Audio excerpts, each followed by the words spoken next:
पाकिस्तान तहरीक-ए-इंसाफ ने साबिक वज़ीर दिफ़ा परवेज़ खटक के बाद इनके बेटे इसहाक खटक और एमएनए इमरान खटक की पार्टी रुकनियत ख़त्म कर दी। इसहाक खटक और इमरान खटक की पार्टी रुकनियत ख़त्म करने के हवाले से secretary general PTI Umar Ayub के दस्तखत से बाकायदा नोटिफिकेशन जारी किया गया है।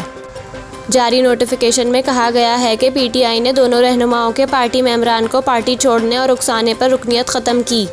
ख्याल रहे कि इमरान खटक नौशहरा से पीटीआई के टिकट पर मेंबर कौमी असम्बली मुंतखब हुए थे, जबकि इसहाक खटक पीटीआई के साबिक रहनुमा परवेज़ खटक के बेटे हैं। पीटीआई परवेज़ खटक की पार्टी रुकनियत पहले ही ख़त्म कर चुकी है, जबकि परवेज़ खटक साबिक वज़ीर आला केपी महमूद खान के साथ मिलकर अपनी अलहदा जमात पीटीआई पार्लियामेंटेरियन की बुनियाद रख चुके हैं।